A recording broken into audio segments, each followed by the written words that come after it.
Ho, ho, ho. All I want for Christmas is for everybody to watch Godfather TV.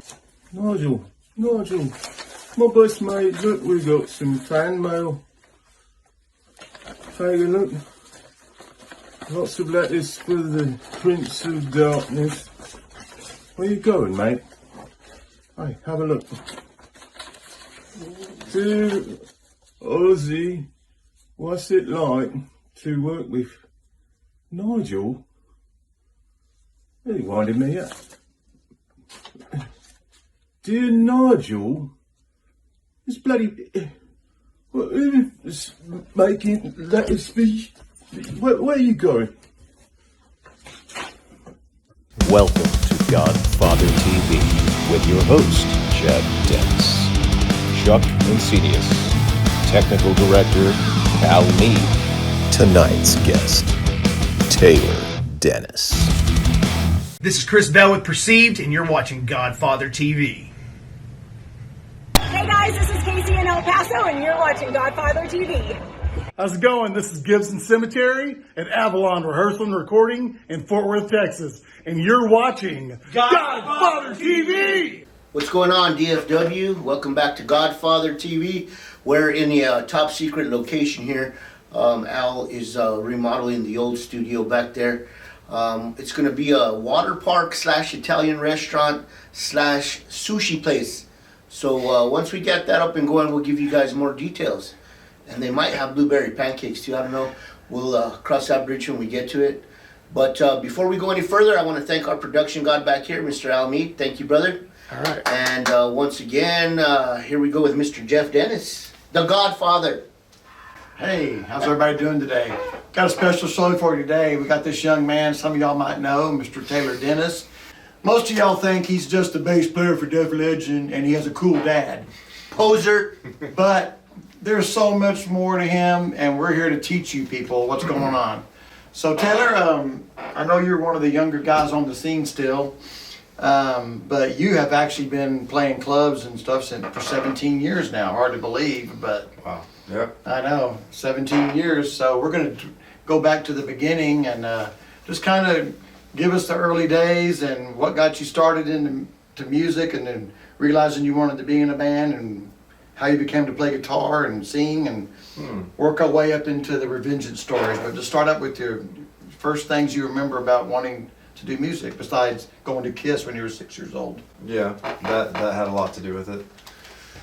I would say just getting on the fireplace at the parties when I was a kid, just getting to play rock star as a 4-year-old with a mic stand and putting the KISS makeup on and all that kind of thrilled me. And then seeing videos of KISS and Aerosmith and all those, getting all your vinyls laid out and wanting to make my own one day, that was kind of where it started.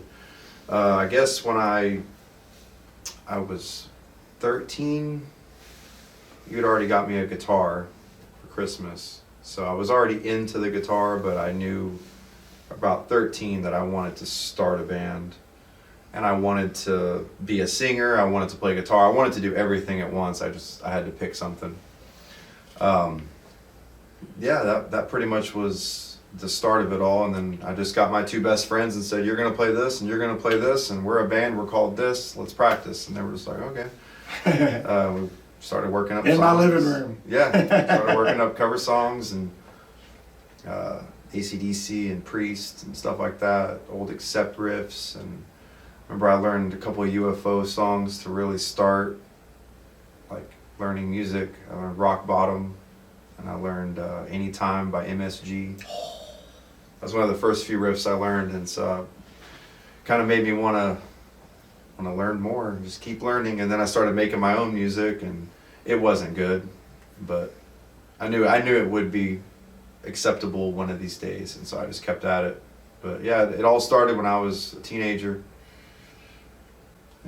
And when you were, I guess, just turning 15, your band Revengeance had their first show at Monte Carlo's in Arlington, opening for Asuka. Yep. George threw us a bone and said, hey, here's throw you to the wolves, and after that, everything just... That was a fun show, yeah. Everything went up after that. it was a nervous show for me because I've always wanted to play live music, so I actually got to do that. And there was a good crowd there. I had a lot of family there, a lot of friends. So yeah, that was the start of everything.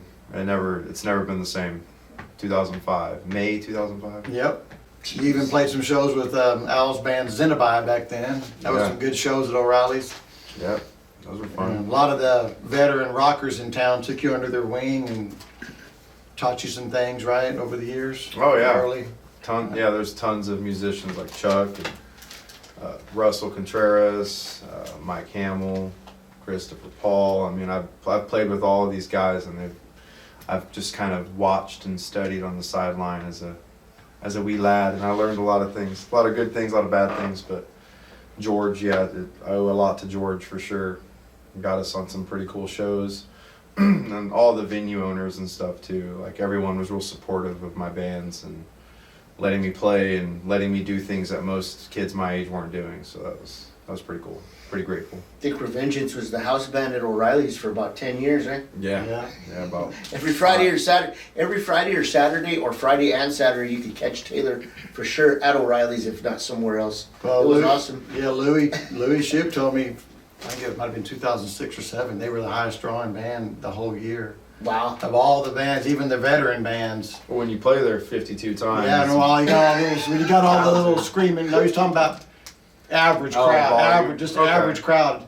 When you got all those screaming teenage girls wanting to come see you, and they actually let teenagers in at O'Reilly's as long as you had a parent with you or an adult. So we would have 50, 13, 14-year-old girls at the club, whenever Revengeance played. So Yeah, it A was. lot of X's on the hands. yeah, a lot of X's, Gave- a lot of gave- milk and cookies. Gave them a place to go though, so it was Yeah, cool. kept them off the streets.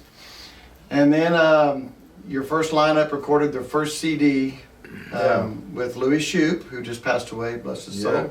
R.I.P. Oh yeah. First CD was called Fallen Into Silence. Yeah, we recorded it twice.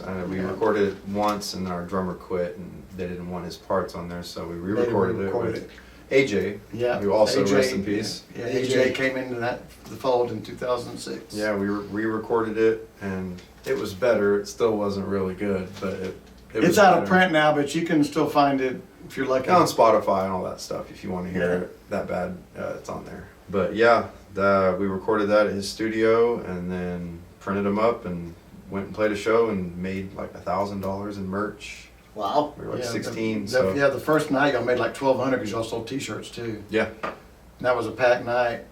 Yeah, that was fun. Those good times. That was 2006, 2005, 2006. But then after that, after we had a lineup change in 2007, that's when everything really changed for Revengeance. We did bigger shows, festivals. What were the changes that you made? Well, we got a new guitar player, Sebastian, and then we had a new bass player, Curtis.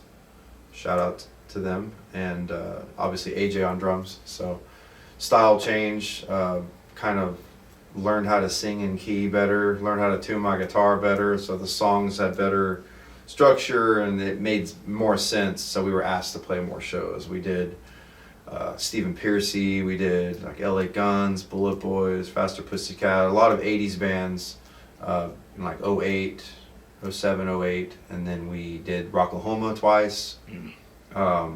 We did Rock the Bayou. Yeah. Rock the Bayou, we played twice at that as well.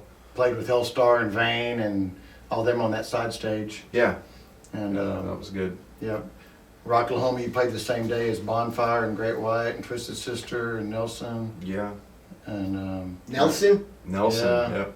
and great and in the side stage, Lily Max was on the side stage and some other bands from the 80s. Yeah, it was a good That festival. was great. And then your second CD was produced by Keith Knight from Aska, and that was a lot of people's favorite That CD, was- Into Salvation. Yep, that was with the lineup I just mentioned, and it took a year and a half to record. That was another, we had recorded 4 or 5 songs, and we had a system crash, and a lot of files went missing.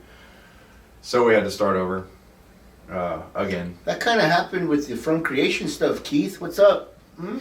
Did you buy some new shit? It happens. No. It happens, you know. It's all good. We still have the scratch tracks. They came out really good, though, you know. For what Keith did for us, it came out really good.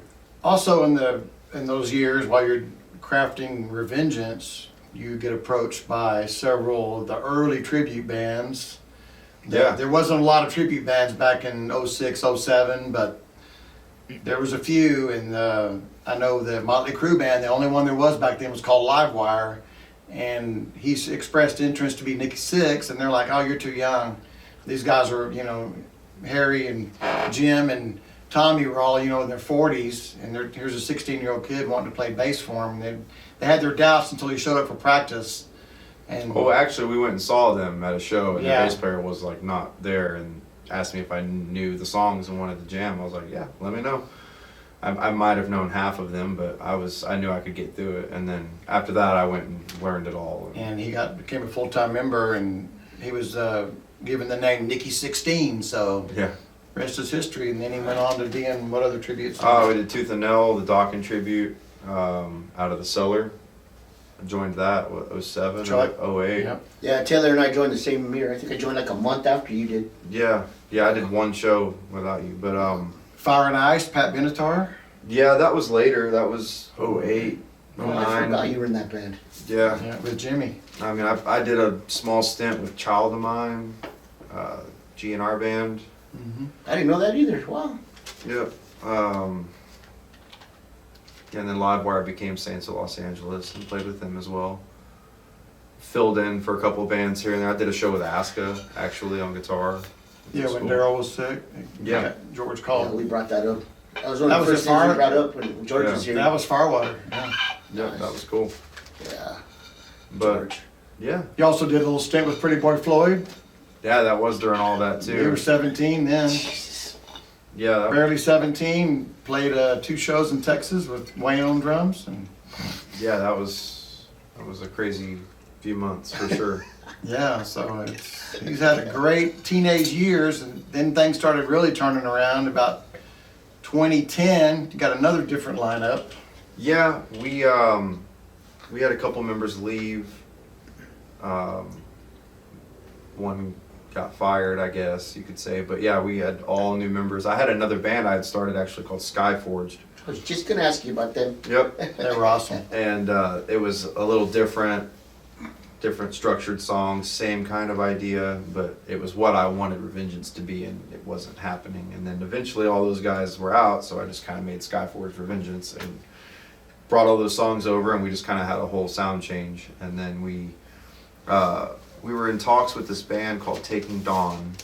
They were signed to Roadrunner Records, and we were going back and forth with the singer, just kind of getting any info we could, like how'd you get signed, what's the trick, you know, because we've tried everything. We've been playing for 5 years now. We think we're good enough. What do we have to do? And he was just like, record 3 songs at a really expensive studio and shop it out to labels everywhere you can, do what you can. So that's what we did. We went out to Sonic Ranch Studios in Tornillo, Texas, out by El Paso, and did 3 songs and submitted them. We sent them everywhere. Obviously, no labels. Who all recorded in Yeah. that studio? I know that you were. God, Bullet My Valentine, Tesla, Hanson. Wasn't it Madonna's soundboard? Y'all Yeah, record yeah. There was a Neve board in there that Madonna had owned for a while. Part of Chinese Democracy was Guns N' recorded. Roses, Um, Primal Fear. yeah, Cannibal Corpse, Devil Driver, Mudvayne. I mean, the list goes on. It's a famous studio. You live there while you record, right? You Yeah. have your rooms and Yeah, the they chef. take care of you. They cook for you breakfast, lunch, dinner, basketball goal, pool table, every guitar, bass, drum, pedal you could ever think of. So it's a musician's paradise for sure. But we did the 3 songs out there. We sent them out. Not much came from it, but we submitted one of the songs to open for Kiss. Guitar Center had a contest. Submit a song, get your fans to vote. Out of the top 5 bands, Kiss will pick who they want to open each city on the tour. We finished in 2nd place, and we got selected. We were one of the last bands to submit. We thought we had missed the deadline, but we just threw it up there just in case and submitted the song, and we just watched our name climb, and we got everyone we knew to vote, and like thousands and thousands of votes later, I think it was like 30,000 votes or something that we ended with, and sent us an email. That's for all of North Texas too. It wasn't just Dallas. It was all of North Texas. Yeah. And Yeah, we got that how was email. it like to get that phone call? Well, we were in Atlanta Yep, we were. at Prague Power, Yep. and this was like 5 days before the concert, and we still didn't know who was going to win. We were asleep. And I was asleep, and I like woke up. I was like, "What is that noise?" My phone was going crazy. I had like 45 missed calls from my ex-girlfriend at the time, my guitar player, my bass player. Everyone's calling me. I'm like, "What's happening?" And all I see is one text from my guitar player. It says, "We won." And we got an email that said, "Congratulations, Revengeance will be opening for Kiss." And that's just a real surreal email to get, you know, at 20 years old. Like I was so happy. I didn't go back to sleep. I woke him up immediately. I was like, "Hey Dad, playing with Kiss." He was like, "Oh, all right. Now that we're awake at 3 in the morning, what do we do?" But yeah, it was pretty cool. We went and did that in September of 2010. Got to meet Kiss. Yeah, I got to meet him, got to play. It was a good show. Doc McGee watched their set from the side of the stage. Yeah. Nice. Legend. And Daughtry, Drowning Pool, Pat Green. It's a pretty interesting bill, but got to walk around the soccer stadium and meet a bunch of random people. It was like the first time I actually got to do that, where people wanted to meet me and come up to me and take pictures and feed my ego a little bit. You know, it was cool. It was, Rocklahoma, I thought they did too. yeah, Rocklahoma was cool, but this was just, I was Yeah. swarmed by people. Yeah. But that really, I thought was going to be, you know, the start of something, and then 2 months later, a whole new lineup again. 2 members left, and we were in the middle of recording a 3rd CD, and yeah, just it all changed again. Had to start over. But at the same time you were getting that show with Kiss, you also had numerous bands you opened for at Trees. Yeah. Clint started calling you and Yeah, offering Clint. you shows up. Your first show you ever played with the National with that lineup was MSG, Lynch Mob. and Sister Sin at Trees with Carmen Appice on drums. Yeah. Wow. And he's sitting up right in front of Carmen Appice's drums while Mr. Scary Guitar is sitting right over there, and Did he you was touch just it? like, he was just like, oh my No, god. I looked at it though. Touch it. I definitely looked at it. Should have touched it. What's he gonna do? Yeah. Yeah. I don't know. That was pretty cool. Should have licked the neck. I know, right? Lick the bone. How's my hair? I'm really worried about it. It's hot, so I'm just like trying. How does his hair look? People look good? Okay. Taylor's hair look hot. Yeah, trim. So your 3rd CD comes out, Yeah, These Broken Wings. All right, wait, what was 3rd? Few Against Many was 3rd. Few Against Many. Yeah, we played with Dawkins. Back when it sounded really good, and then Y&T, yeah, YNT. Anvil. Oh, you got a list. Oh, perfect. Anvil. I forget. Lynch Mob again, Tracy Guns, Yeah. Sabaton, Yes. Evergrey, Fate's Firewind, Fate's Warning. Fate's Warning. I was at that show. That was a The good one. Fates One show. Was I that the mean- Ice Bowl show? No, that wasn't the Ice That Bowl was. show. Was it the That Ice was Bowl a show? Frozen Jeff over. Tate. You know, Raven, you got that? Yeah, I said YNT. Raven. Yeah, just Teresa's. Yeah, Yeah, Teresa's, Teresa's. Firewind. yeah, lots of all those. That was like in the middle of like 2 years. All that happened. And we had some shows out at the Rockstar too. Warren and Jay would always hit me up for what was it? We did Tracy Guns, Bullet Boys. Peppermint Creeps, Yeah, Dirty Peppermint Penny, all Creeps. those kind of shows. Yeah, Yeah, that was fun. It's about 75 national bands that you've played with already, and you're only 32, so that's pretty good. So after that, you go to your next album. You start thinking about touring. Yeah, we're 2011. We're doing that 4th album, recorded by Brett Emmon. actually. That was a good one. Yeah, that was fun. A little different from what we were doing out at Sonic Ranch, but again, it was new members. People, you know, left to pursue college and jobs, and I'm all for it. It's totally cool. But the show must go on. Selfish bastards. Selfish rich bastards.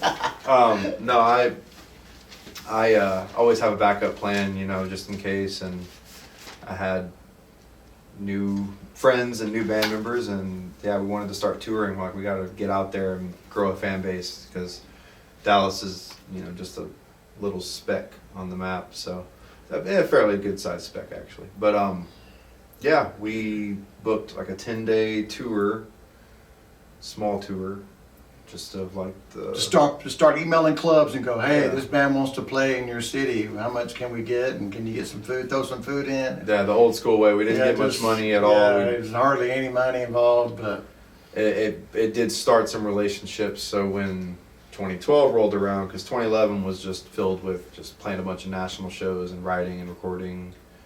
But 2012 rolled around and we booked. I want to talk about something now that Taylor's on this subject. This is a good example, okay, of what bands I think need to do. Taylor's a perfect example of that. He's still young, and when he was younger, he took that leap, you know, to play for almost nothing just to get his music out there. To me, it seems nowadays that everybody just wants everything handed to them. That's your deal, whatever, but that's the way to do it.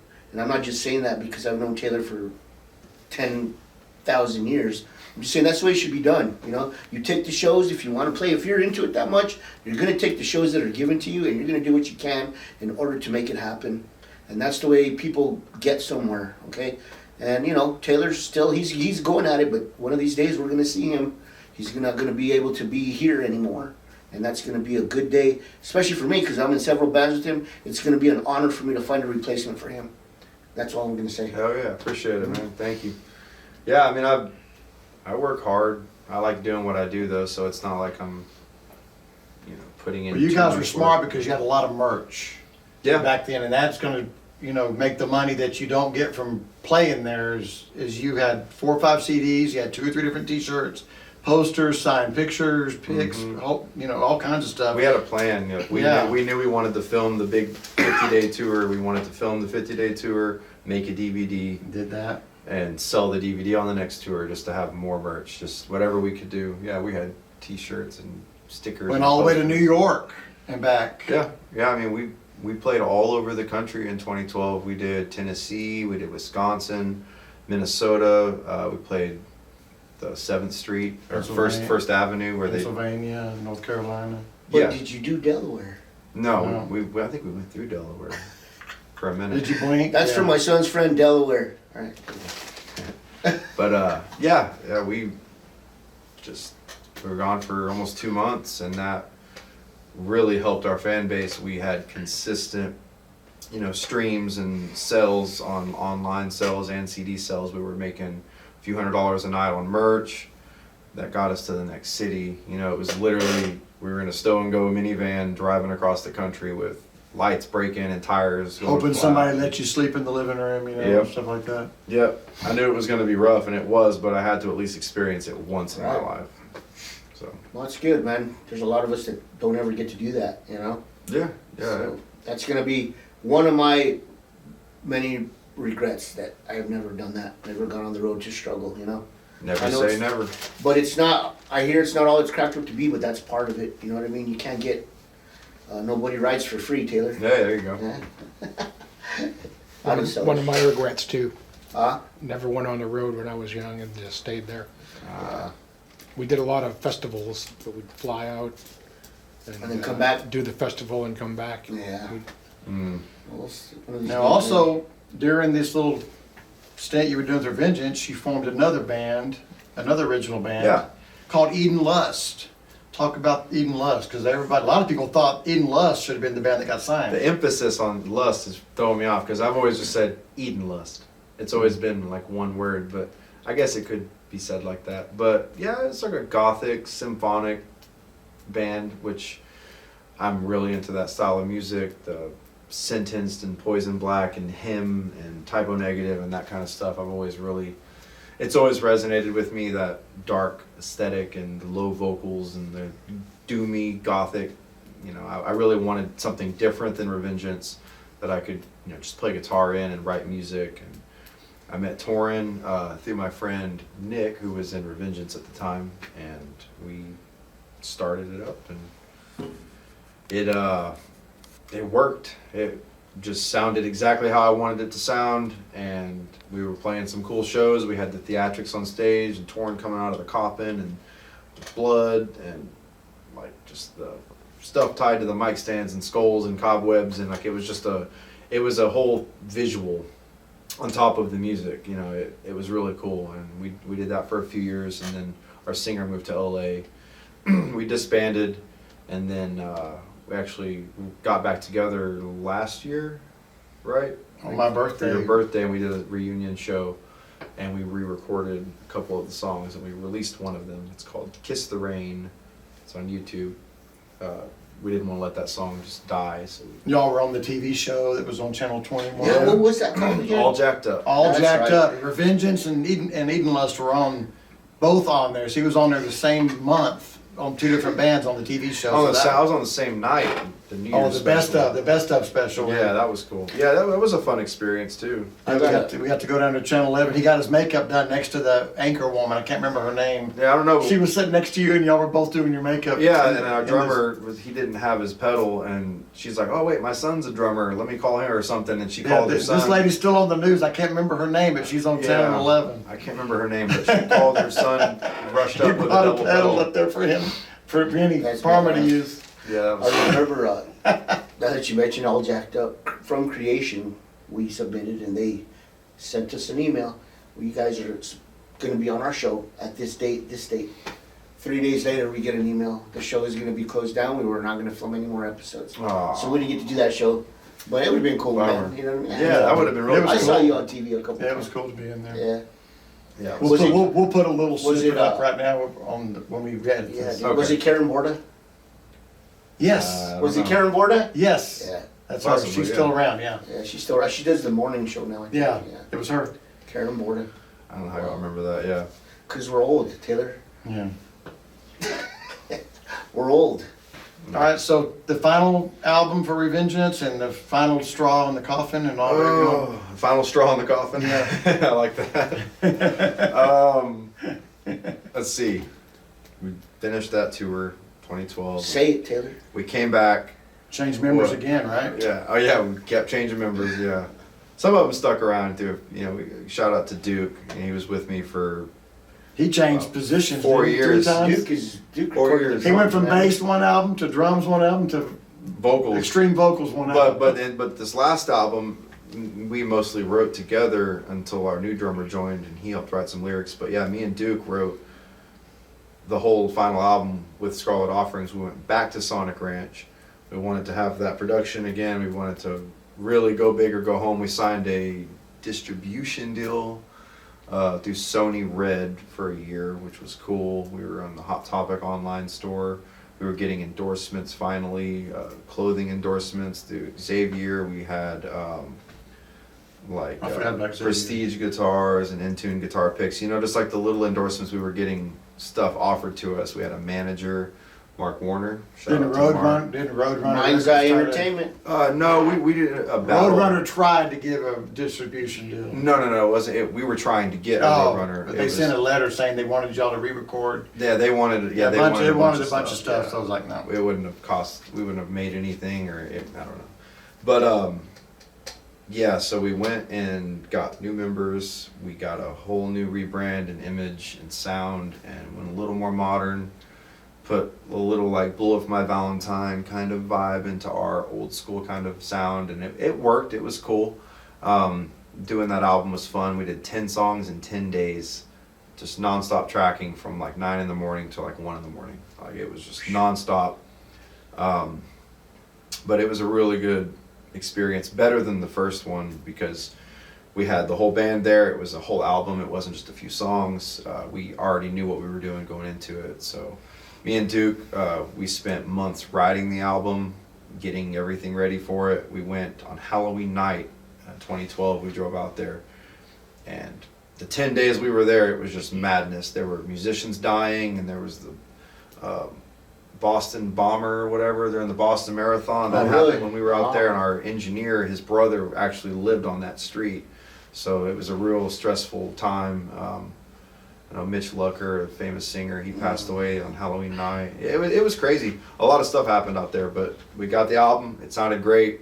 We went back out there to master it in April, so it took about 5 months. And you got to play baseball with horse apples. So, I mean. Yeah, so what that else- was cool. What else could you want? Yeah, I don't know how you remember that. What I is- saw it on the video. Y'all were hitting home runs with horse apples. Horse apples? Those fucking big old things that fall out of trees and big old hard. Oh, is that what those are called? They're called horse apples. I didn't even know that. Yeah, we were hitting horse Anyway, apples. sorry. Horse apple baseball. It's an important part of the recording process. Exactly.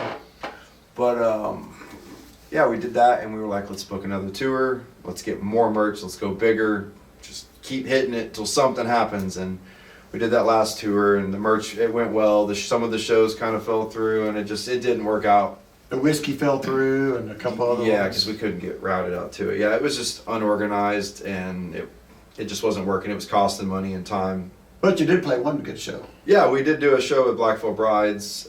Sold out. Which Palladium. was It was the pretty Palladium cool. then, Southside Ballroom now. Yeah, and that was like, I don't know. They said it was like 2,500 or something, or just. I just remember when y'all walked out, y'all was like, oh my God. Well, we walked. Yeah, So we're like, freaking they're either crowded. gonna hate us or love us, and we walked out. We didn't even start, and the whole place went crazy. But they're all like young, all the teens and stuff who love Blackfoot Brides. They were Yeah. really into our image and sound because it wasn't too far from that. So we really hit it off there. We made a lot of lifetime friends, and that was 10 years ago almost. So I can name 10 people who are still in my life today just from that concert. So They started to try to sell CDs to people out of just walking around. It got shut down real quick. They said they're going to throw us in jail if they catch us selling a CD on their property. Since we didn't sign a contract with them Oh, to get yeah, a percentage for of it. percentage of the So they merch. went out in the parking lot. yeah. Hey, put a rope up and people lined up and bought all their CDs and got them signed. Yeah, like Can't do nothing out there. $300, and we sold $5 CDs, and we were at $300 in like 10 minutes. So there. Yeah, I don't exactly. understand that. And then Blackfoot Brides walked out, and we didn't exist anymore. But Yeah. hey, we got what we could. But yeah, that was a good show. And then shortly after that, we did the tour, and then our drummer and our bass player, they moved back to Minnesota. And our other guitar player, Dewey, he left the band, started his own band, be a singer, which Duke followed him. So I was just kind of like, I should probably just start a new band because this isn't working. So started Frame the Enemy, rebranded Revengeance, changed it over, went heavier. We had a new vocalist. Obviously a whole new band, and I was just playing bass. I was like, I'm gonna kind of step back a little, focus on writing more, and play heavier music, more modern, more marketable. Went that route because I like that music. I like all kinds of metal and rock, so I'm not limited to just like power metal and 80s metal, gothic metal too, I guess. But yeah, started doing Frame the Enemy, and we played some cool shows. We recorded at Megalodon Studios with Kevin Franklin, which was awesome. We played with Capture the Crown. We played with the Browning, Alisana, Ice Nine Kills, Affiance. A lot of cool shows at Tomcats. Got some really good shows there. Played a lot of shows at the Rail. I mean, we were still playing local shows and stuff. It wasn't just all like, selling tickets to play with nationals and stuff, all the third string Put shows. a CD out.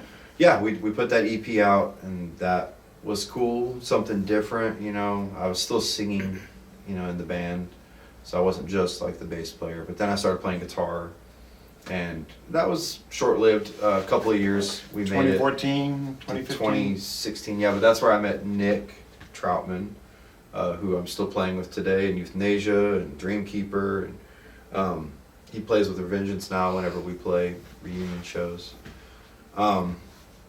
So that's cool. I made some friends there too, and I met a lot of cool people in a whole different scene. So I kind of, versatile when it comes to whatever genre I'm supporting. If I go to a show or I'm playing a show, probably going to see someone I know just because of all the different scenes I've kind of dipped my toe into. And then me and Torin started I Embracer. It was a studio project. We did one show, but a studio project. We wanted to do just like we did with Eden Lust, just a little bit harder, a little bit just more drastic, and he had a lot of things he needed to say lyrically that he needed me to make music for, and we put out Born from a Curse Part 1 and Part 2, which those are also on Spotify if you like heavier music and really poetic vocals and just outstanding best guitar playing you've ever heard in your life by me. Just kidding. But no, check it out. It was different, but it was good. I really like it. For people who don't like heavy music, they tend to like that. So that's cool.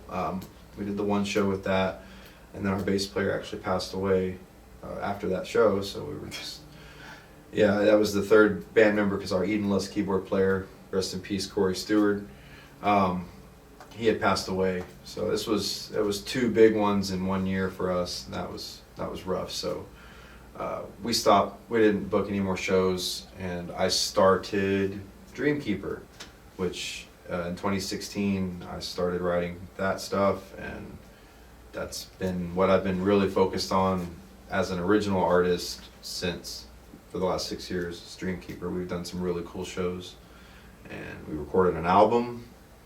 Sorry, I'm just kind of rambling. I took your question and just started telling you my life story. We wrote the album, In a Parallel World. I had 15 special guests on the album. You're producing a song on the new one, so it's all good. I have yet to. I don't even think I've touched the song since we talked about that. So no, we'll get there. Yeah, it's gonna be good. Sold out of all the albums already. Yeah, we're gonna reprint some, but we played with Saxon and Uriah Heep and Vicious Rumors. We played with Cloven Hoof, with George again. I don't know. You have the Enforcer. List. Yeah, Enforcer. Warbringer, Tora Tora. Yeah, I forgot about Tora Tora. That was cool. You guys played with Tora Tora? Yeah. Wow.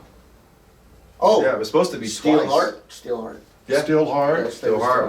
We've got another show with Steelheart coming up too. November 5th, Steelheart and Dreamkeeper at Glass Cactus. Yep, it's gonna be awesome. Working on the second album. Yeah, second album is 60-70% done. It's 15 songs. I'm probably gonna narrow it down to like 12. A lot of guest people on that one too, right? Yeah, more guests on that one. Got George Call, Jacob Glanton's gonna be on it. I've got James Delbridge from Lycanthro from Canada. Great singer, he's on a song. I've got Jeff Ward on a song, actually the album opener, and he rips the vocals. If you never heard Jeff Ward in Crimson Thirst. Yeah. One of the best vocalists in Texas, unbelievable. Yeah, and good bass player too. And then there's other guests on there too. I'm working on a couple special ones. I also have guitar guests, Daniel Contreras, John Inman's gonna do a solo. So there's a lot still to track. Wow, you got John to do a solo for you? Yeah, he said he's gonna do it. So look at him, folks. How much is that gonna cost? Look at him. All right. He'll fit me in his busy schedule, but yeah, he's gonna do a song. There's a few surprises, and I'm still working things out. But so also right in there, you got another band called The Darkening. Too many bands. Yeah, we had The Darkening. That was cool. They were really good. He was just a standalone lead singer in that band, right? Yeah, I was like, I'm not I touching. remember that band. I mean, even though I helped write the music and record and all that stuff, I did not want to play guitar live. I wanted to actually just sing and focus more of that gothic vibe again. We did do some Sabotage and like Lacuna Coil. We did some different covers. Catatonia. Sentenced. Yeah, Sentenced. I can't even remember. Typo Negative. Yeah, Typo Negative. We did some different stuff. We played a show with Iced Earth and Sanctuary at House of Blues, which was cool because I don't see many original bands playing House of Blues. Not many. Main stage, opening for national. Speaking of, true or false? Okay. You have played the main stage at House of Blues Dallas with 7 different bands. I'm gonna say true because you would know that before I do. Is that on the? Yeah. I think so. It's got to be a record. Actually, how many people? I feel slighted for that because. I know you're right. You're close behind. No, but Taylor actually missed one, and I had to remind him. So it was actually, wasn't it 9? Or did we do? How many times have we played House of Blues total? No, I'm talking about different bands. One person. It's got to be a record. I mean, most people don't play it one time. Much less 7. I don't know. I could try and list them, but we'll do that at another time. But yeah, I think we came up with 9. I think I was at 7 and he was at 9. Okay. I think that's how it went. Yeah. It could be. But he had missed Walk in the Shadows, remember? Yeah, I forgot about that. I Yeah, have it in mind. Yeah. yeah. But That's cool. yeah, it was Yeah, fun. that's a cool. Anyway, that's just a random fact. Random fact. So, also in between all that, Dreamkeeper and Darkening and I Embracer, you got the gig with Def Leggend. Yeah, well, Def Leggend actually came to be in 2015. Yeah, that's what I was. Yeah. So yeah, before the Darkening and all that existed, yeah, Mike had hit me up because we had Hysteria in 2010, 2011, and I played with them for a couple of years, and I left to go tour and stuff, so they got another bass player, and then they started their own band, and he called me, and I was like, yes, let's do it. My job that I was working at, they just locked their doors, this restaurant I was at, and Great wings, by the way. oh yeah. Quaker Yeah, Steak. Quaker Steak and Blue. That was a good place. But I was like, yeah, let's do it. My original bands are kind of just studio projects right now, and I'm not playing like I used to every weekend. So let's do it. And that was the greatest decision I ever made. Like, I've traveled the country. Bread and butter. Yeah, I've traveled the country Mexico. all over the place, and I've met so many amazing people, and it's cool to get that finally. Even though it's not my own music, I'm still playing music that I'm passionate about, that I love, that's inspired me, it's raised me, and you know, it's So Taylor, do you ever... 24 states. okay. There it is. Wow. Between Revengeance and Def Leggend, he's played 24 states. Yeah, that sounds about right. And 2 countries, In 2 countries. Yeah, United States and Mexico. Right? hopefully Canada next year. What was I gonna say? Don't you ever sneak any Dreamkeeper like CDs in your bag when you go to all these places? Because you never Yeah, know who's gonna be there, man. I mean, nowadays, yeah, we're sold out. Nowadays, Or I you have it just, on a flash drive or I something? just Spotify. Go to Spotify if you like it, buy it. It's on Amazon. No, I'm saying like, just say But yeah. somebody comes out to you and he happens to be a music producer or something. You know what I mean? Because you never know who's Yeah. gonna be. I'll just get contact info. But yeah, I used to keep a couple in my bag at all times. I went to a German download site and typed in Dreamkeeper. It was on there. They've already been downloaded 2,300 times. So that's Yeah, that's it- like $4,000 you don't get now. Well, Don't. I kind of made it my goal last year, and I missed the deadline by, I don't know, I think it was like 2 weeks. I was starting to fill out the application to get Dreamkeeper into Wacken on the side stage. Oh, that battle. Remember? And I Yeah. talked to you about it, and we had missed it by like 2 weeks. I'm gonna check into it again if something like that comes up or whatever. I'm gonna see if I can get these guys at Wacken. I know that's gonna be a tall order, but you know me, I like to challenge yeah, myself. So we'll see what we can do next year. I would love to go to Europe. That's always been a dream of mine, is to play Wacken. So besides Def Leggend, name some of the other tribute bands that you are in right now, either part-time or full-time or... Let's see, around the same time I joined Leggend, I started playing with Saints and Sinners, the Whitesnake tribute. And that was fun. It was a challenge learning that stuff on guitar, getting as close to it as I could. I don't do it nearly as good as Jay and Daniel and all those guys. Those guys kill it, and I still get to fill in with them sometimes. I look forward to those I don't calls. know, Taylor. I just think you sell yourself a little short, man. Sometimes when it comes to your guitar skills. I mean, Thank these you. guys are awesome, okay? The people you're talking about are awesome, but you can hang, dude. You know what I Yeah. mean? It's not like you can't. Yeah, just go You're- see you're- Euthanasia and you're watch a him great play guitar some... player. Yeah, I forgot all about the Megadeth stuff. Watch him play some Megadeth. That's some hard stuff. We've been, Well, not just that, but can I say something? That what did it for me with Taylor on the guitar just recently, because I hadn't really seen him play guitar a whole lot, you know, because he's been doing a lot of bass duties for people. But when you did that Motley Crue show for me oh yeah, at Amplified, yeah. dude, you did really well. I was like, I've never been Nick Mars, but But you executed really good, and it sounded really Cool. good. The tone and just yeah. no rehearsal either. Dude, it sounded really good. And I was trying to keep these guys together, but nobody wanted to do it. But, you know, Yeah, it's all good. yeah, that was fun. But yeah, Megadeth, man, I forgot all about that. Sweating Bullets started in 2009, Rust in peace. and then Rust in Peace. We changed the name 2010 or 11. Pretty much, if you were in Revengeance, congratulations, you're in Rust in Peace Megadeth, too. Yeah. But now with Euthanasia, I restarted that in 2017. Epic. And It's a great band. finally, it's where I've wanted it to be. And shout out to Chris, Clayton, Daniel, and Nick. We've done a lot of shows. And even David, you got to give David a travel. shout out. Oh yeah, shout out to David, man, for sure. When Chris wasn't there, David held it together, man. Yeah, awesome. David Dunleavy, he's a great guy, one of the nicest guys you'll ever meet. Super talented. He needs to get a new car though. Yeah. He got us through. Yeah. The couple years. Chris had a kid, and then. So now we're doing all kinds. We have the big 4 shows we've been doing, and January 14th. Yep. Amplified Live. We've been doing $10 parking. Traveling. I forgot about that. I love you. Don't even start with that. I love you, Alex. I do, bottom of my heart. Technically it's a local show, so Yeah, it won't count. it'll Yeah, be don't free. free parking that night. Yeah. But yeah. What else? What else, Taylor? Walk in the shadows, maybe? Yeah, I guess we're at Walking the Don't Shadows. forget again. Shit. I think that was the last one we put together. 2000. No, we have one after that. Overnight Sensation. Overnight Sensation. Oh yeah, that's right. Yeah, right. Man, yeah, the Queensryche band, that's a story too. Like we had 2 separate Queensryche bands. We were like racing to see who could get their band together first. Actually, wait, let's go back a little bit. There was 3, remember? There was 3 in town. There was one out in the mid-cities. Oh, yeah. We're not going to talk about that because they're pissed off at me. I remember that. Anyway, so go ahead, sorry. I remember that. But yeah, we had Rage for Order, which was me and Daniel, Brian Dixon, Jerry Schrader, and Terry Sims. So Judas Rising, basically, with me and Daniel.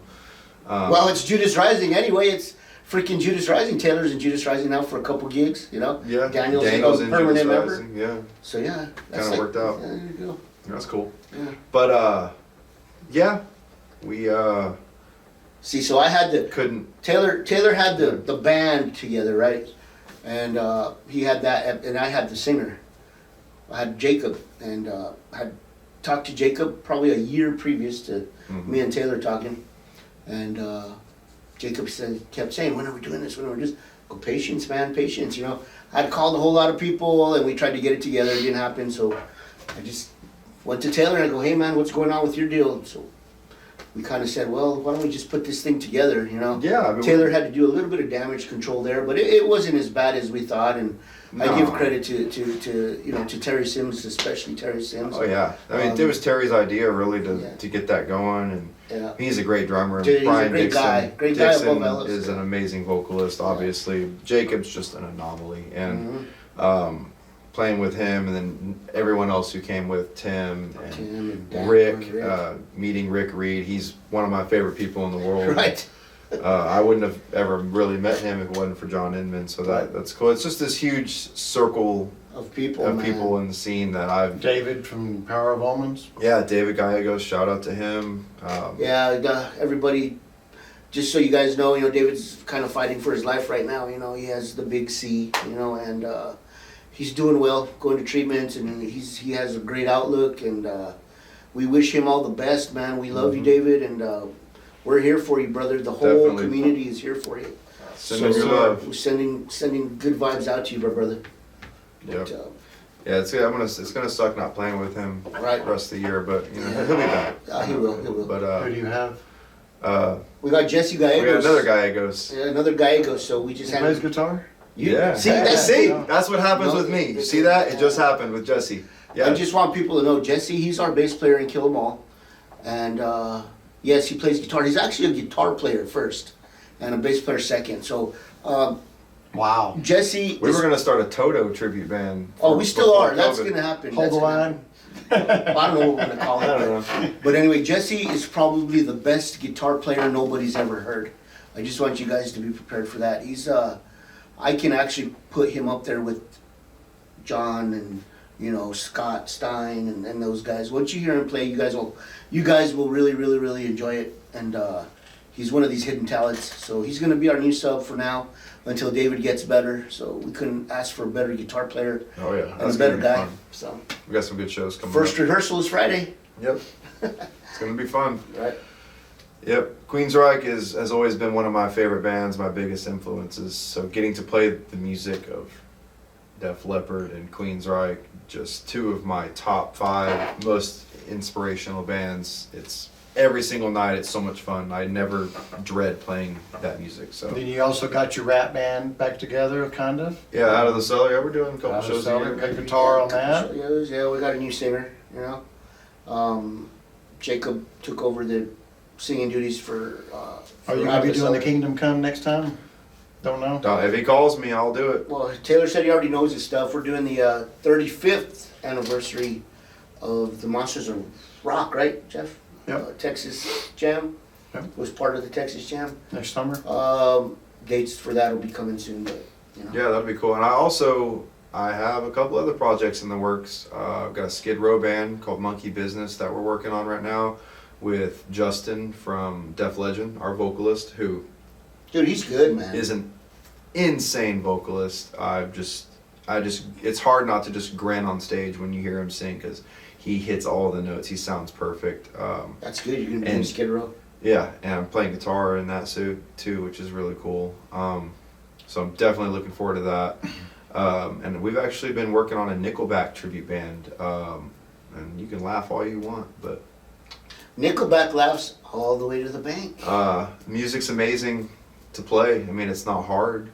It's fun, and it gives you an opportunity. Who's to in really, that band? We have got an issue right now with our singer. I don't want to say who Okay. the new singer Okay. probably is going to be. We had one, but I know who your he bass backed player and out. drummer are. Take it away. Well, I don't really know. They haven't changed. It's the same. Jesse McCall. Jesse McCall on bass. And Yeah. Is Tyler your drummer? No, we got Ephraim Garza. Oh, Ephraim, that's right. Antonio, one of the oldest Judas Rising fans that we had when I was a Judas Rising, by the way. Good guy, good drummer. Heirs of Salvation, awesome. Oh yeah, yeah, and we talks working with Shame too. We'll see what happens, but Are you going to do the Rod Stewart thing with him? No, not doing the Rod Stewart thing, but yeah, I thought the Nickelback thing would be fun. We had to practice, and it worked out, and I think it could book and pair well with tons of country and rock bands. And your other original band you have going now. Are you allowed to talk about that? Yeah. We've got a band called Crypt Breaker. Me and Nick Klinger, who used to be with me in Eden Lust and nice. Revengeance. Nick's back, huh? Yeah, and he was in the Megadeth thing. We've been writing. It's kind of like a traditional thrash metal. Think of German metal. Think of Accept heaviest riffs. It's like some of the best riffs Taylor's ever wrote. I couldn't believe it. Yeah, it's very riff oriented, faster, heavier, thrashier. I am doing vocals, some a little bit more harsher than others, but it's that traditional style. Like we basically want like the power of like Exciter and Creator, Destruction kind of drumming, but also mixed with like that raw '80s traditional metal sound. So that's going to be cool. And I'm also playing with Just Another Monster now. It's like a industrial shock rock. What are we at, like 25 bands? I mean, it's a lot of these are studio projects, but the Crypt Breaker we've got merch, we've got t-shirt designs. Wait, I'm sorry. Chuck thought he was in a lot of bands. Right? I thought I was in a lot of bands. Everybody's always telling Chuck, you're in every band in Dallas. Okay, now we know. Nah, nobody. You know who's worse than me? Obviously Taylor, but you know Rick Reed is also another one. He's in a bunch. There's only like 5 keyboard players in Texas. Yeah. They get shared from all the bands. See, but again, Rick's not a keyboard player. He's actually a bass player. I see that monster. He can play the Chapman stick. Yeah, That Chapman stick too, is no man, joke. yeah. But Yeah, he's super talented. And me and Jacob, we've talked about doing a Rascal Flatts tribute. Oh, that's right, huh? That's a big band. I need a lot of time to really get those harmonies and learn all that stuff. But that would be And for the last 10 years, he's tried to get a Slipknot band going, but he just can't. Getting 9 people in the same room to all agree on. They had something. all the mask ordered. They had the uniforms. Yeah. They practiced in my house and beating on kegs with baseball bats. I thought I was going to go insane.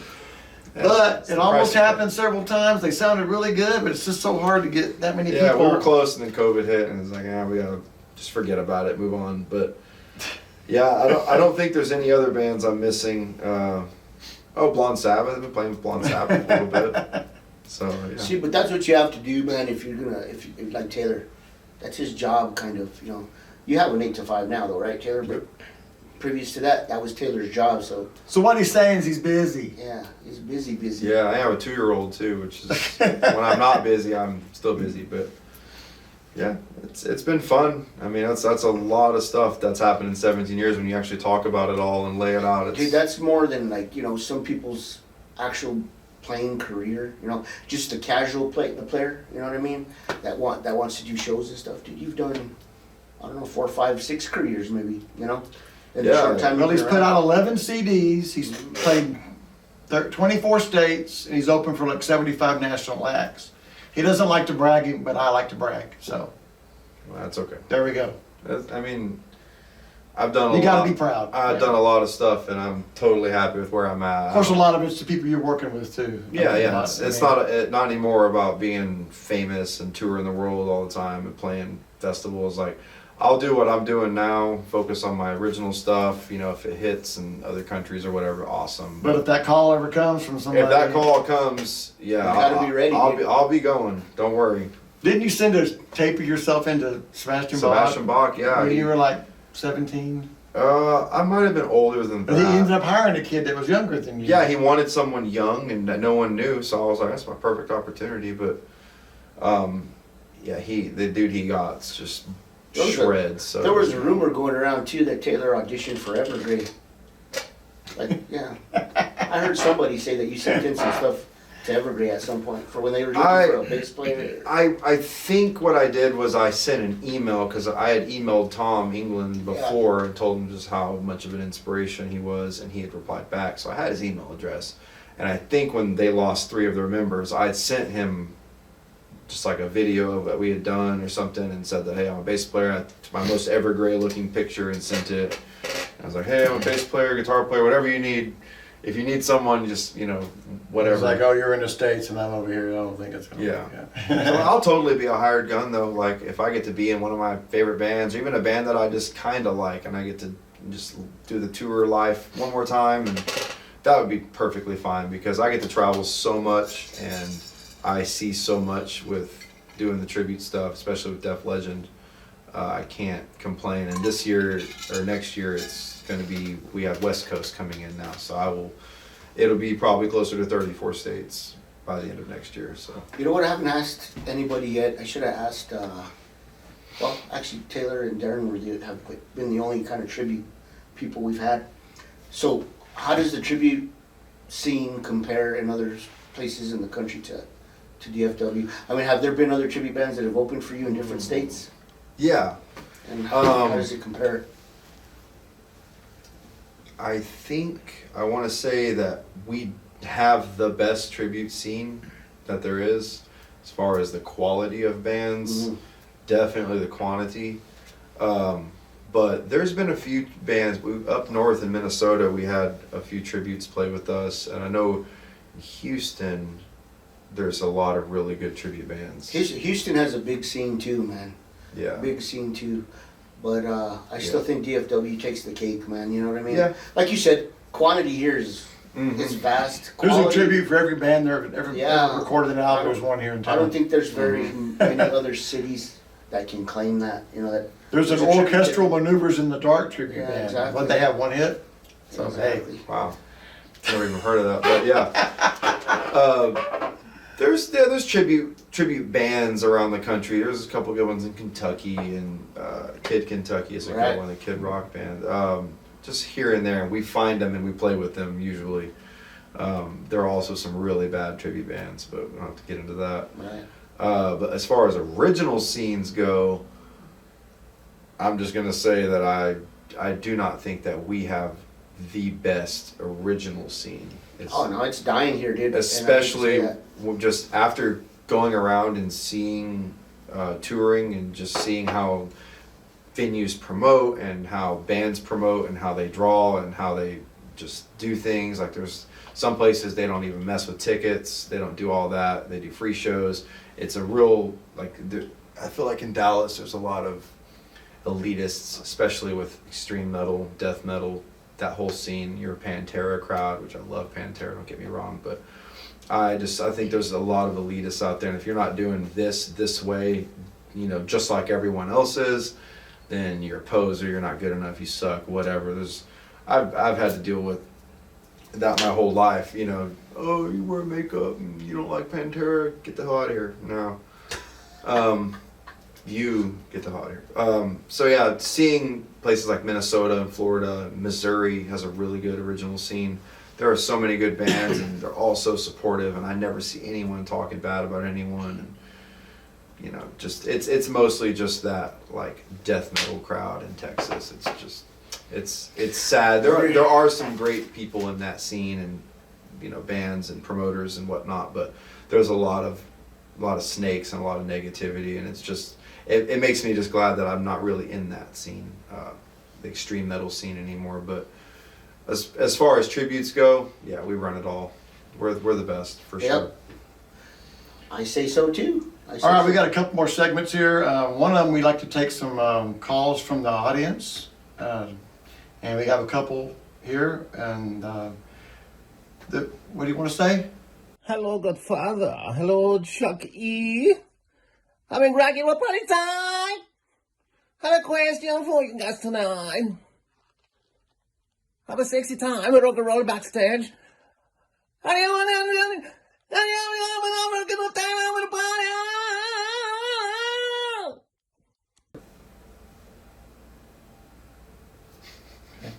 Okay. What he said was, how do you feel about how important merch is for a band, and do you think tribute bands should have merch? Oh, okay. I didn't catch any of that. I know, it's hard to understand. ¿Qué? ¿Qué? No hablo español, ¿qué? I don't think it's important for tribute bands to have merch, but if you're well established and you're doing it right, and you are doing the image, and you're not ripping off the band, like literally calling your band the name of the band, just spelled differently, that doesn't count. You're still ripping off the band's name. Can't do that. Right, and I'm not calling anyone out. There's several bands that have done that. We know who we're I'm not talking calling about. anyone out. But come on, Wayne, you tell us. Anyway. But yeah, I mean, it's if you can do it and you can pull it off, and you have the fan base, I think it's good. Go for it. Def Leggend, we make anywhere between 300 and 2,000 a night on T-shirts and cups, and I mean, just little things. Panties. Yeah, panties. Just if there's demand for it and you're doing it right, there's going to be crowds at your shows, and they're going to want to buy it. It's not like we're trying to profit off of the band's name, you know, the real band's name or anything. It's just their imagery, you know. We're paying tribute to them, and we have full blessing from Def Leppard. Every member in the band has completely thought it was totally cool that we were doing it, and a couple of them have watched videos and pictures, and I know Mike hung out with Phil Collin for a while and showed him all kinds of pictures of his guitars, and they were super supportive. And I know there's a lot of bands out there who support the tribute bands, not the Eagles, but shout out to Desperado. Those guys kill it. Go see them. But yeah, certain bands don't give their blessing. I think that kind of sucks. But having merch, if you're a good tribute band and people tell you you're a good tribute band, you're getting booked, good shows, I think go for it. You know, we've got shirts and Walk in the Shadows. You know, we bring them half the shows. But 2 shirts. Yeah, we have 2 of them. One. Taylor don't even have one. I don't No, know. yeah, we printed 3. So Jacob has one. Yeah, I think. Still good. No, and to Taylor's defense, I can't find him. I can't fucking find him. I don't know what I did with him. we just need to get more of them. Right. But I don't think if you're tributing a lower band or a newer band, if you want to get a shirt or whatever, I think it's cool. But I don't think you really need to go all out and have the 10 designs, $30, $40 shirts, and it's just kind of milking it. But I think it's cool to have merch as a tribute band. If you're, I don't want to say worthy, it sounds wrong, but if you're now on good on merch for original bands, do you think it's better to just focus on your best song, put a video out, shop that everywhere, or do you think bands should still make CDs and try to sell copies or flash drives or whatever at the table with shirts and every other kind of thing, or do you think they should just be trying to get noticed on YouTube? That's hard. That's a hard question. Depends on the band, right? It depends on the style of music, because certain fans of certain genres will do things one way. Like, say, if you're doing metalcore or post-hardcore music or any kind of newer modern sound, you want to do the single approach. You want to put out single after single, do a music video for the single, push that single, maybe 2 singles, different style of song, and then just put out a few singles, maybe an EP with all of those singles on it afterwards, and one new song, like 3 or 4 songs. That's all you really need right now to get a distribution deal or to get picked up. Then I think if you're signed and you're have a label expecting something and you're able to write music, then you should focus on your full album, because most people are going to get it at the age group that listen to that music and their patience. They're going to open up Spotify, they're going to check a couple songs out, and that's it. They're not going to listen to 11, 12 songs, 55-minute album. If they love it, sure, they might, but most people, when they hear a new band, especially it's what I do, I'm only going to listen to a few songs. If I'm digging it, then I'll save it and listen to the rest later. But when it comes to like power metal and 80s rock and that modern 80s rock sound that a lot of bands kind of have, like Heat and stuff like that, I think the full album is cool. Stick to the traditional 80s format. Put out your one single with a music video, drop your album with your second single and another video, and then just make sure the whole album rules. I think that's cool. Local bands who are unsigned, though, I don't think it's necessary to do a full album. I know that's what I've done my whole life. But I also have this obsession with just the format looking nice. Like, I like full-length CDs and knowing I have a full album. Like 7, 8 song CDs bother me. I've done a couple EPs, but I think sticking with the singles is the way to go in 2022.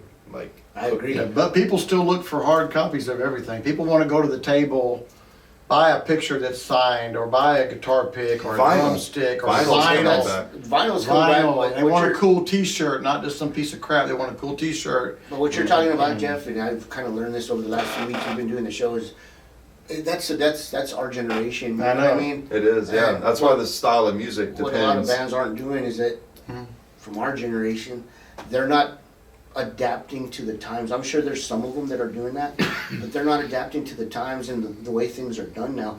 Like, I like Taylor's view on the whole thing of just put out a couple singles, because even when you drop the album on a streaming service, you can just buy the songs, right? Or can you set it, or can you have them set it to a place where they have to buy the entire album?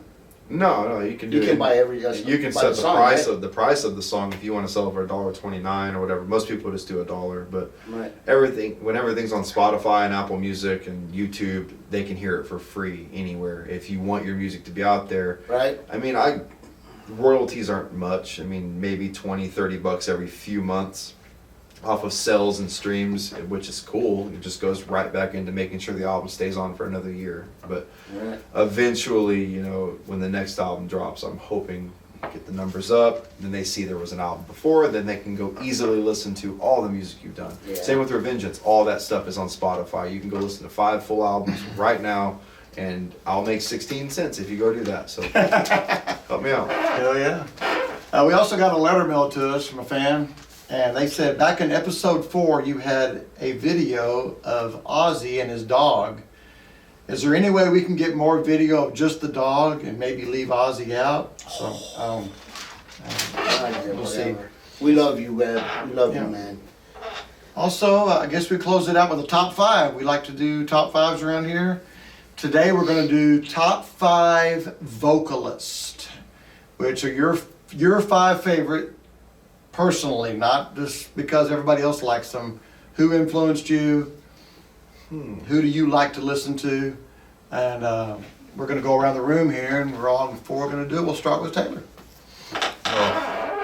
As hard as it is. Does it have to be like metal? It can be anything. Oh man! If you want to say Coolio and Rick James, it's cool. Rest in peace, Coolio. Yeah. Man, that sucks. He's in the gangster's paradise now. Oh yeah, he is. Or Amish. Oh God. Rob Halford. This is in no particular order. Rob Halford. It's definitely one of my favorites. Just biggest, probably influence to my power side. Jeff Tate. Early Jeff Tate. Yeah. I mean, he's still killing it, I think, but yeah, 81 to 91 Jeff Tate. Paul Stanley. I don't think Paul's necessarily the greatest vocalist of all time. He's no Freddie Mercury or anything like that, but just his charisma and just the way he is, that makes him my favorite. And his tone, I love his tone and the way he, you know, his melodies, and because he writes just the greatest, catchiest, hookiest choruses, especially in that amazing 80s Kiss. And that's when it went on. No, that's the best. 79 to 93 Kiss, and that's all you need. Sorry, Jeff, I have to agree with Taylor on this one. Same with Aerosmith, same with Van Halen. Let's see. So that's three, right? That's three. Tom England, Evergrey. They've been my favorite band for so long, and his voice has just got the perfect amount of soul and tone and rasp, and just thinking about it gives me chills. And then fifth, this is very tough because part of me wants to go like to a different genre, part of me wants to do like pop, but I'm thinking like just straight up a voice that I hear that gives me chills, that I love every single time I hear it. And I was stuck on two. Just give both of them. Okay, Steve Lee from Goddard, who passed away in 2009. Just probably one of the greatest vocalists of all time. He was great. Hands down. Just the coolest voice. And then Tobias Sammet, Ed Guy, and Avantasia. That's another one that influenced me. He was doing what I wanted to do 10 years ahead of me. So when I was 13 and 14 and I was discovering the band, he was 23, 24, and I was learning all of his albums he did when he was 17, 18, 19. I was like, okay, if he did it, I can do it. Maybe something cool will happen. But honorable mentions, Ralph Sheepers, Primal Fear. I love Ray Alder's voice, Fate's Warning. Dude, how could you not? Midnight, Crimson Glory. Yep. Bon Jovi, 80s Bon Jovi. That's always been one of my favorite voices. But Adam Lambert, huge Adam Lambert See, fan. I thought that's who you were going to say. I tried. I had to force myself not to. But How about Jim Gillette? not quite. Chucky? Mine are going to be kind of all rock oriented, and they're kind of like in the same vein, you know, but I got to go with Steve Perry, man. For me, he's just the ultimate vocalist, you know. Steve Perry. And then,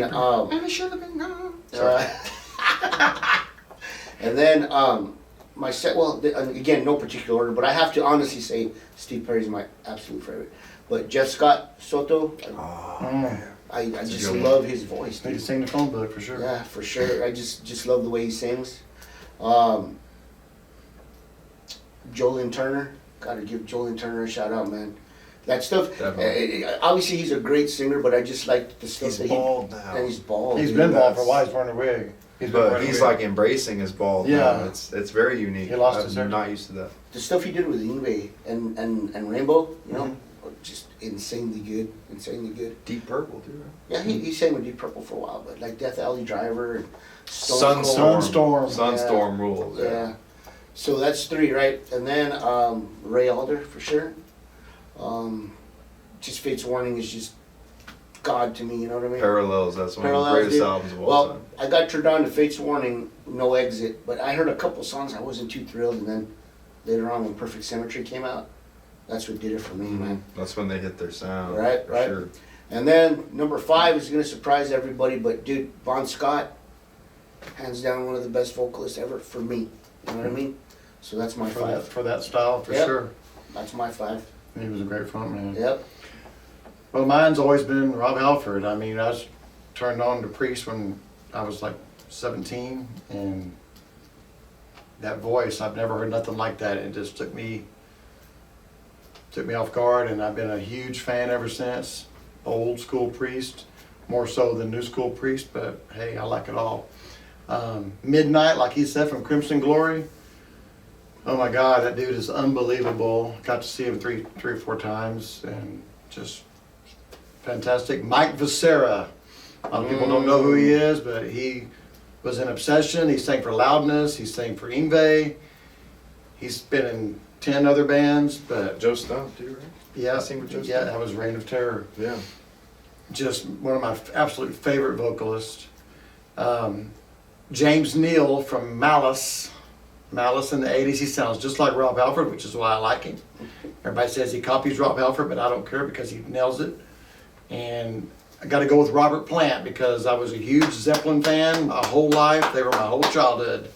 And I'll just never forget his vocals, and it was my first concert. So I got a million more, but that's my 5. Al, what about you, buddy?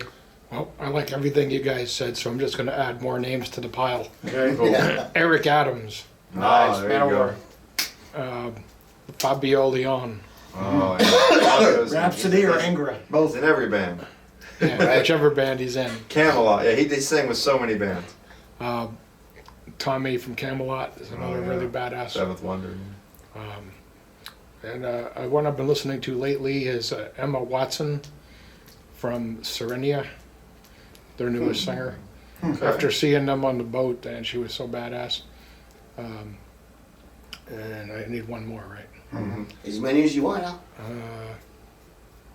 I'm going blank now. Jim Gillette. Bruce Dickinson, no one said. Oh, there you go. And Dio. Yeah. Can't Can't forget go wrong them. with him. Right. No. Yep. That's a good list, man. That's a good list. Yeah, it's a lot of good singers. Cool. Well, on that note, we're going to go ahead and call this a night with Taylor Dennis. And Chuck, you got anything to say? Yeah, I just wanted to tell everybody, Jeff has been posting some videos online of, just promoting the shows and stuff. We need you guys to send in like your best skits, whatever, funny, sad, whatever you want. Just make sure you give A a shout funny out. joke or a funny trick that maybe joke, you anything. know how to do? Yeah, anything just- unusual, Just, like- just reference talent. Godfather TV. You know Yeah, what I mean? think of Jim Rose Side Circus. Send some shit in like that. Hang some batteries from your car nipples. Car There you go. batteries. Yeah, car batteries from your Godfather nipples. Car, yeah, not your car nipples. Oh, car yeah, batteries. yeah. Right. Also, go look us up on Facebook. We're under Godfather TV. Instagram is Godfather TV DFW. And what else do we have? That's it, right? Just Facebook. Yeah, we just need everybody Oh, our to- YouTube channel. Go to our YouTube channel and subscribe. Hit that like button. There's 4 other episodes up right now. And click so- the bell too, so you get notified Exactly. when a video gets I posted. got 800 friends on my page and only 400 like my show. So come on, Yeah, it's 400 same don't with- like me. I Same got with- 4,000 on my page, and I don't know how many of you like it. So go like it. And I have Subscribe. 4 Come friends on my show. And 2 of them, my mom, my dad, and my 2 sisters. So they've all subscribed, by the way, so I'm at 100%. You guys need to get to work. on. And don't This- forget, click the bell. This is episode 7, and Is it episode 7 or episode 6? Yeah, we're 6 already was up to Jason 7. McMaster. Wow. 5 was Scarlet Page. Yeah, So cool. So yeah, look for Taylor Dennis at a IHOP near you. go to any just- go to any venue. He's guaranteed to be playing that night. Right. It's one of his 28 bands.